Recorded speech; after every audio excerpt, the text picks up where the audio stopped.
Good evening to you, and you're very welcome to the 15 Red podcast. I think we're on the third or fourth episode. We lose count very quickly. Uh, with me, Scott MacArthur, and I'm joined by Kellie Barker, fresh from her trip to York. Good evening, Kellie. Good evening, Scott. How are you? Yes, I've just got back this afternoon. Great weekend up in York. It's a great city, even if the snooker isn't on. But yeah, it mainly rained all weekend, so it was good to be indoors in the Barbican. Yeah, well, uh, for those of our international listeners, we in the United Kingdom have been suffering storm Bert over the last number of days. That was quite bad here in County Tyrone in Northern Ireland as well. So it was good that you were able to be indoors and enjoying the action in York. We'll get to the results in a moment, but we wanted just to go over some of the Judgment Day results, not all the qualifying, but that's more or less where we left you last time. So I think, Kellie, you've got some of the Judgment Day results. Yes, just pick over the main ones. I thought Jack Klosowski played very well to qualify, but he did put paid to buy you lose chances 6-1 in the final round. Yeah, But a great word for her. She had a brilliant week, and so good to see one of the lady players breaking through because I think we all rate her very highly. And I'm sure good things are going to come for her now she's got a bit of experience. And I'm quite excited for what she might do in the future. But Jack took care of business, no problem that night, and he looks good. yeah. And also, I think Dave Henson, who made the point in relation to Bayou that Bayou has actually earned respect as a player now as well, because there were some people, you and I weren't among them, of course, but there were some people who were a bit suspicious of giving the ladies tour cards. But Bayou has properly earned it, and she's shown by that qualifying run that she deserves it. So fair play to her. Absolutely, I couldn't agree more. And let's hope she does play in most of the events now until the end of the season, and gets that experience because she proved last week she can hold her own, and she's Yeah, got a decent all round game. I'm really excited for her. yeah, So I look forward to seeing more of her. yeah. We'll come back to Jack in a moment because his performance is marvelous. But in the main championship, I mean. But who else stood out for you then on Judgment Day? Um, That is. Yes, I thought Stephen Maguire against Elliot Slezzer for me was one I was keenly keeping an eye on. Maguire eventually won 6-5, but it was a bit of a marathon, and I think Yeah, that final frame took best part of an hour or more. So yeah, it was good to see Maguire get through, although Slezzer would have been disappointed with that, I think. yeah, But I mean, the main man in Judgment Day this year. Neil Robertson beats Matthew Stevens 6-2. yeah, I don't think he was. I don't think he was as tested and pushed as much as he might have been. I think Matthew has seen better days. I think it's probably fair to say, but it was yeah, a reasonable run out for Neil Robertson to make the main stages. And by the time that match was played, the first round draw had been made, so we knew he'd then um, drawn against Judd in the first round proper, which, yeah, we're all looking forward to that one tomorrow. yeah. Well, given that that was the final 4 years ago, that's quite an extraordinary first round draw. But yes, Absolutely. I agree with you in relation to Matthew. It was, we always like to see Matthew because he was a staple figure in the sort of late 90s, early 2000s, but he has dropped off now. And, well, not dropped off the tour, but I mean his standard have dropped off. And, Yeah, so it's sad, but hopefully, hopefully we'll see him again soon. I'm sure we will. He'll keep battling away, I'm sure. But Yeah, just other notable results from that final round was the return of Zhao Tong that we were all talking about last week. He beat Ricky Walden 6-2 in yeah, that final round, and he was good value for it as well. I think actually Ricky went 2-0 up. yeah, And he played well, but then yeah, Xing Tong, he's got it, and although he didn't get through the first round against Sean Murphy in York, I think by the time he's back on the tour next season, I think he'll slot right in where he left off, to be honest, and I can see him going deep sometime next season.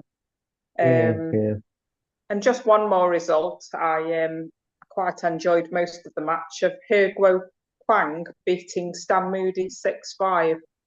I think although He won, it was a big test for Moody. He was well down and he pulled it right back. And I think the young lad would be devastated to lose that one in the end.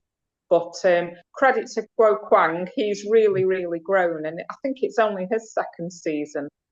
And he plays John Higgins next, I think, tomorrow night in the venue in York. So you're right. I Yeah, think I think that'll be very nice one to watch. I'll look forward to that one.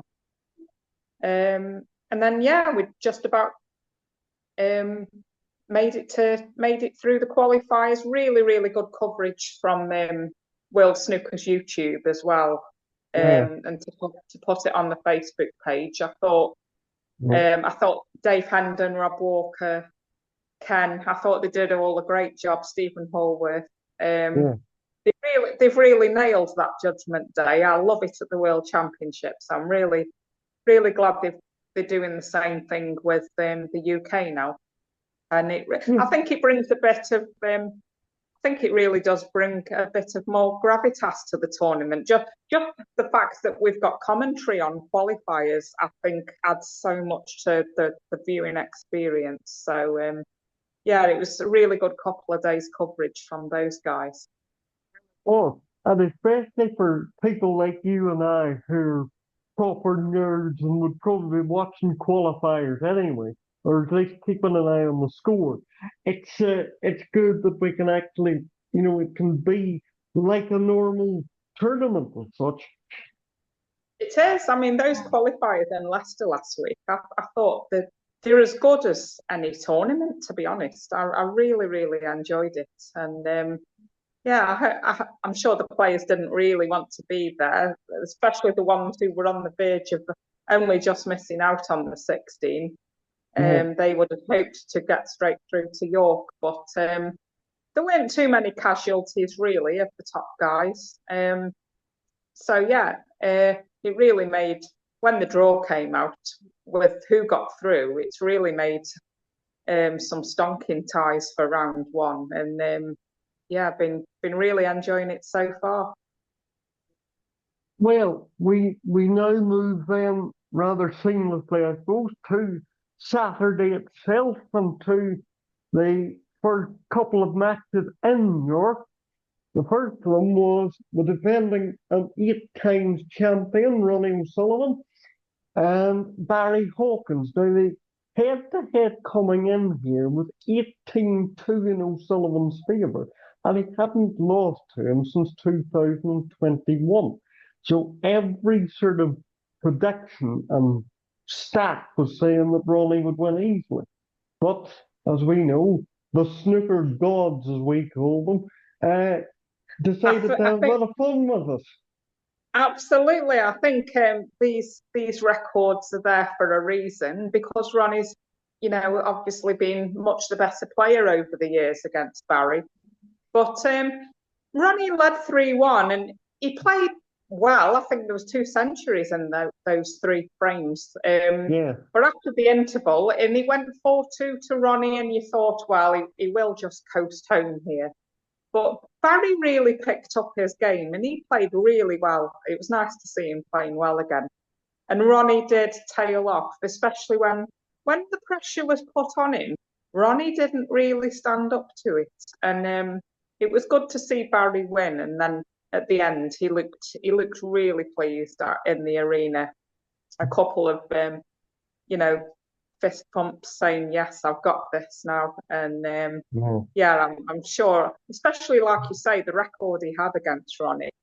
To get one over on him in one of these big events would mean the world. Yes, and that was the first time they squared up in the UK Championship. So that was actually a big win for Barry in many ways. And of course, the thing about that is, losing as a seed, O'Sullivan doesn't get the ranking points. Now, he's not in any immediate danger of falling out of the top 16 or anything like that. But given that he's not played very much this season, you know, he doesn't have many points, going on when, for example, next season they'll have a lot coming off because he won a lot last season. So That no that's immediate true. danger, but might be I say no immediate danger, but it might be a sort of midterm crisis, shall we say. Yes, I mean, I think Ronnie's been around long enough that he doesn't worry about the rankings anymore. Um, I think it would be something that people like us might talk about when it gets towards the end of the season and we see where he provisionally is. I don't think he'll worry too much yet. And whether he plays or not again in the events before Christmas, I don't know. I'm sure he'll be at the Masters, which isn't ranking, but he's he's more geared up these days. I don't think he's bothered about being number one, really. But Um, I think if he could do well in the Masters, he would want to win that. I think for another time. yeah, So yeah, I think there is concern over his form this season, but I think he'll go away now. Like I say, I'm not sure he'll play again in the events before Christmas, but yeah, I'm sure he'll dust himself down by the time the Masters starts and be good to go then. yeah. Of course, the draw for the Masters will be made on the day of the UK final, according to recent tradition. So we'll we'll know when or who's playing who in the Masters, at least provisionally, on the day of the UK final. So that'll be something to look forward to. Um, and then on the other table on Saturday, we had Sean Murphy and Zhao Tong. Now, you've already alluded to the result here, but what did you see of that match and what was your assessment? Well, first off, they did the walk-ons from the back of the arena. So the guys had a long walk down to the table. And it was obviously Zhao's first match back since the ban. So I did wonder how he'd be received, but he got a really nice welcome. Um, not not over the top like Ronnie would get, but he got as good a welcome as anyone else would usually get. So that was nice to see and hear. I think we have spoken about it a bit before, but I think now he's back. We're not say forget about things is you know maybe not always possible, and I think he'll always have that thing against him a little bit. But he got a nice welcome, like I say, and the match itself. Murphy went 3-0 up, if I remember right. And Zhao got the one back before the interval for 3-1. And Murphy never really looked truly like he was going to lose, but all of a sudden it was 5-all. So yeah, I think Murphy was put through the ringer a bit towards the second half of that match. Zhao played well, but Murphy did get through a decider. A couple of loose safeties and a couple of loose shots that maybe Tong shouldn't have perhaps gone for in that deciding frame. But Murphy at the end was delighted to get through. He was really giving it the big one. And apparently Murphy is working with Peter Ebden now for a while on the mental strength side of it. So we'll see how that goes. I think that could be an interesting partnership. Yes, well, he was in you wouldn't have seen, because you were traveling back this afternoon, you wouldn't have seen the BBC coverage. But he was in the studio with John Parrott this afternoon. He did mention that he was working with Peter at one point. So it'll be interesting to see how that works out. Then, then on Sunday, you were back in the arena, and what were I your was. what Well, were your if we go through Saturday evening oh, first, Saturday evening, a bigger pardon. yes, we had a really tasty clash Saturday night on table one. We had Ding against Robert Milkins, which I thoroughly enjoyed the match.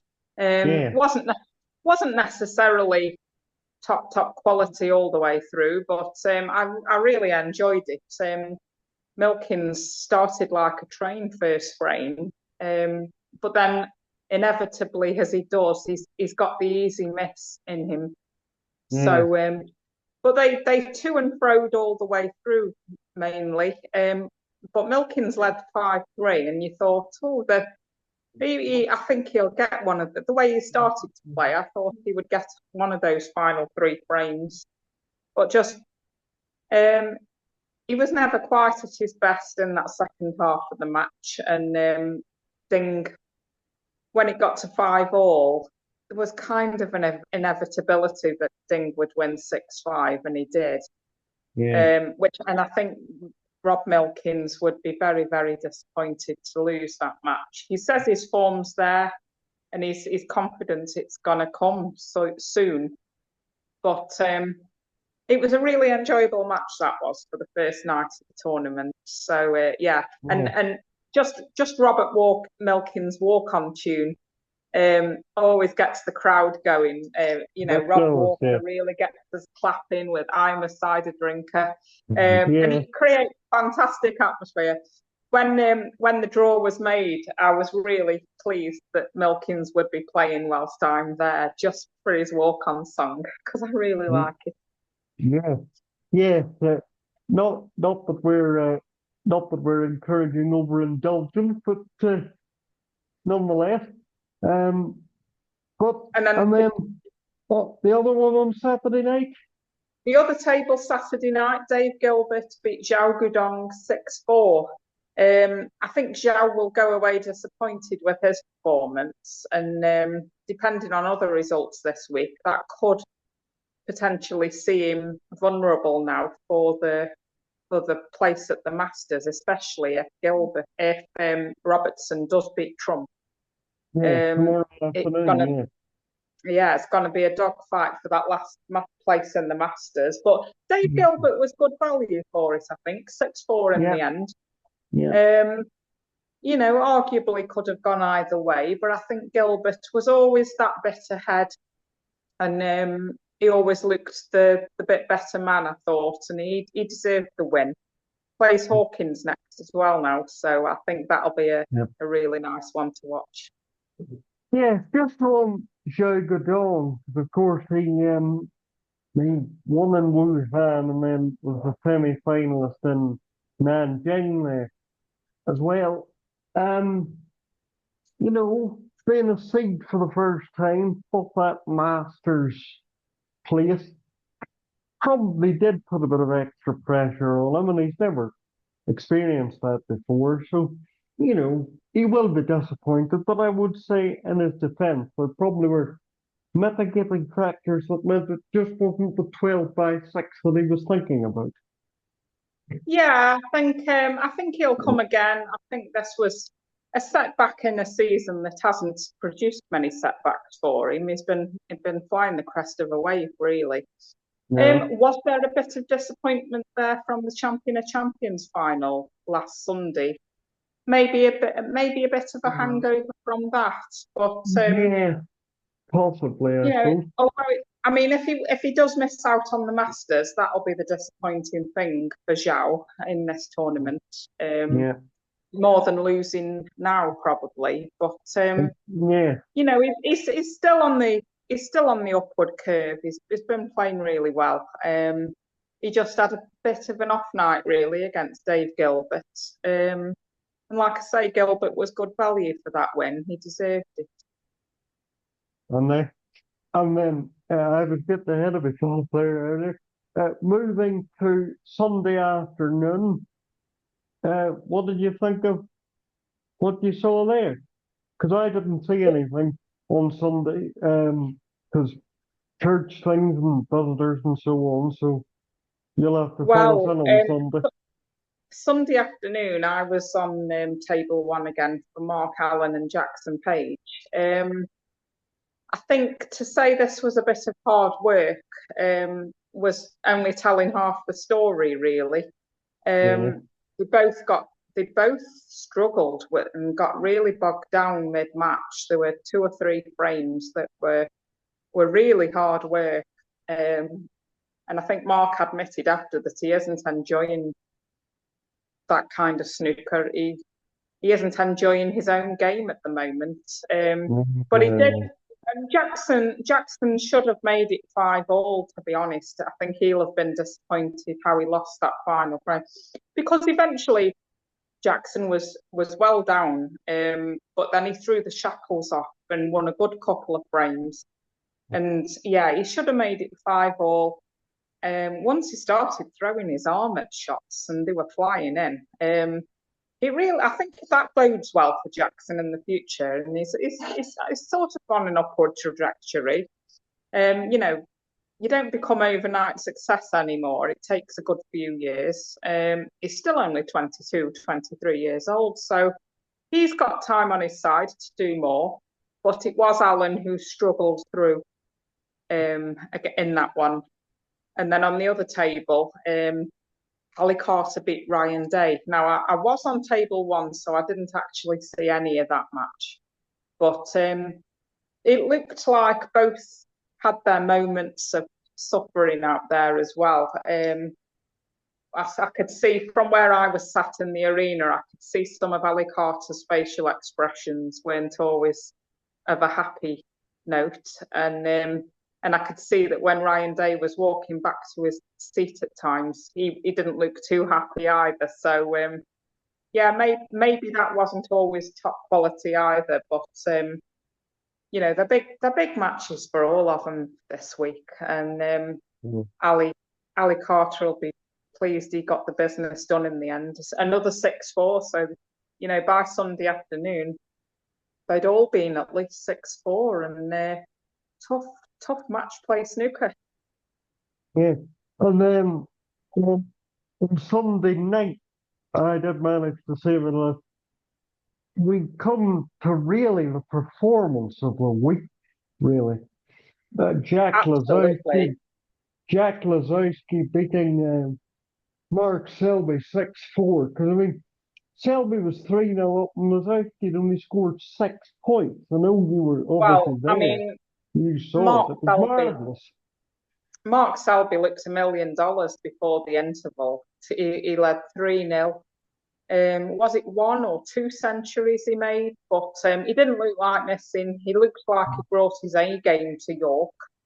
And he was sharing a flat with Barry Hawkins. So maybe after Hawkins had won, he was feeling good, and you know, he was taking some of Barry's, you know, happiness into the Yeah, arena with him because Mark played so well. You can't do much better than he did in the first 3 frames. Salby got no.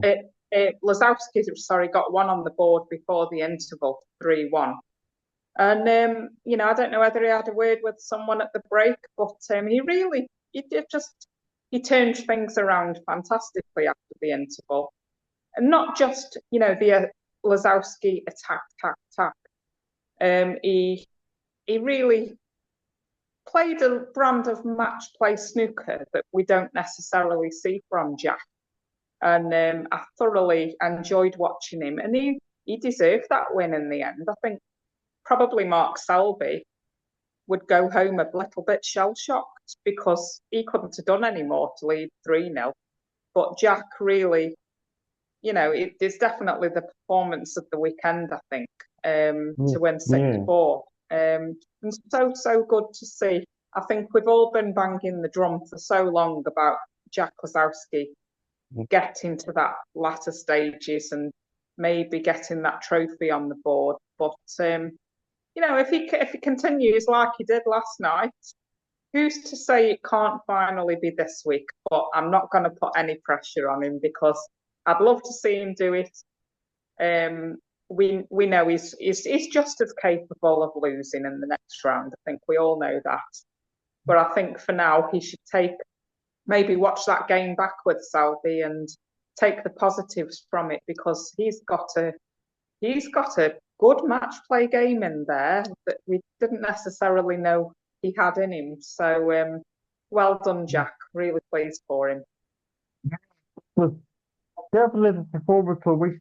John Parrott, the 91 champ who was in the commentary box last night, he did make the point too that he thought his match play was superb in the way that he just was able to outfox Selby at his own game, really, which is Yeah, extraordinary.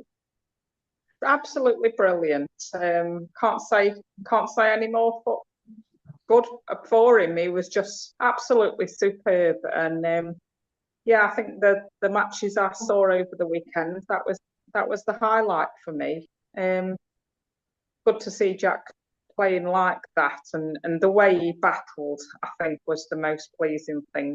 We know we can put them off the lampshades, and if he's on form, he can, play a brand of snooker that we can only dream about. But it was the match play for me that just was incredible, and yeah, I really felt on a bit of a high after watching that. So I hope he carries on that to the next round now. And then the other table on last night. Yeah, we had Wu Yiza beat Si Wei again 6-4. So every match went close and competitive over the weekend, which was great to see. Um, Again, I was on table one, so I didn't see too much of this game, but Wu always was ahead and played the better snooker. Once the Lazowski game was over, I moved up to the balcony and watched the end of this one. So I saw the last couple of frames. Again, it was a bit of hard work at times. Maybe Reds went a bit awkward, but and it looks like C wasn't at his very best.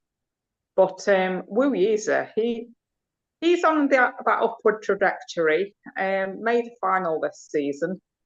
So yeah, I'm expecting bigger things from him, and I'm excited to see as well. And I think it won't be the last time we're seeing Wu and Sijia Wei playing each other. And I think going forward, these two are well capable of meeting in finals in the future. I rate them both very highly. So it was good to see some of their match as well. But yeah, again, I think Wu deserved it, 6-4, and a disappointing one to see. I think he would have had high hopes in this one, but just wasn't meant to be last night. I'll just very briefly go through today because there wasn't much to write home about on either table, really. Kyron won 6-0 against Stephen Maguire, and the high break before he made a 70 odd in the last frame was 45. And Wakeland beat, or Wakeland won felt 6-4, yes, that was tremendous, well, not tremendous standard, but they both won, so it was terrible, really. Yes, I was travelling home from York, so I didn't see any of the Kyron game, but I saw the last few frames of Selton Wakeling, and yeah, I think to say it wasn't pretty was being a bit kind to them, to be honest. Yes. Well, just before we go, we wanted to give a mention to Rhiann Evans, who was the women's Masters champion for the 7th time. She beat Mink 4-3 in that final, so tremendous win for Rhiann. Always good to see her doing well. And I'll just give you the answer to our trivia question from last week. Who was the first player to make a maximum in the UK Championship Willie Thorne against Eugene Hughes in the qualifiers in 1987. I'm not going to give you a trivia one for this week because we are running out of time a wee bit, just because I wanted to give Kelly a little time to talk about her experience. But we'll leave it there for now. And thank you very much indeed, Kelly, and enjoy the rest of the UK. And we'll be back shortly afterwards, no doubt. Wonderful. Yeah, we'll be back next week when we'll have a new UK champion. I don't know who I'd put my money on now, really. A few shocks and surprises this weekend, but everyone who's won has deserved, been good value for it. So a good week still to come, and I think we're all looking forward to Judd against Neil Robertson tomorrow. That'll be one to savour. Did it well, yeah. Uh, Thank you very much indeed, and we look forward to being back with you probably next Monday at some stage. We'll let you know when, but with that, I will say good evening to Kelly Barker, now safely back at home, and enjoy what's left of proceedings in York. Cheers, Scott. Yeah, great weekend away. So yeah, I'll enjoy the rest of it on telly now, like your good self. Yeah. Well, thank you very much, and stay safe, everybody, weather-wise, of course, in the UK, and we'll see you next week.